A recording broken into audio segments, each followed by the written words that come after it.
Hello guys, അസ്സലാമു അലൈക്കും. എന്തൊക്കെയുണ്ട് വിശേഷങ്ങൾ? എല്ലാവർക്കും സുഖമല്ലേ?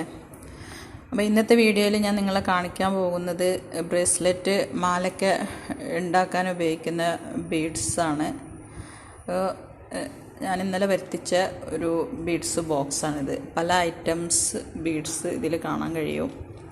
അതിനോടൊപ്പം തന്നെ ഇത് കോർക്കുന്നതിന് വേണ്ടിയിട്ടുള്ള ത്രെഡും അവൈലബിൾ ആണ്. അതുപോലെ കുഞ്ഞു കത്രിക അവൈലബിൾ ആണ്. അപ്പോൾ നമുക്ക് ഇത് ഉപയോഗിച്ചിട്ട് നമുക്ക് നമ്മുടെ പേര് വെച്ചിട്ട് നമുക്ക് ഇഷ്ടമുള്ള ഡിസൈനിൽ ബ്രേസ്ലെറ്റും മാലയൊക്കെ ഉണ്ടാക്കാൻ പറ്റും. ഇതിപ്പോൾ എൻ്റെ മോള് ഇന്നലെ ഡിസൈൻ ചെയ്തതാണിത്. ഹിന, അവളുടെ പേര് വെച്ചിട്ട് ചെയ്തതാണ്. ഓക്കെ, അപ്പോൾ നിങ്ങൾക്ക് ഇഷ്ടമായെങ്കിൽ ലൈക്ക് ചെയ്യുക, ഷെയർ ചെയ്യുക. Okay, by.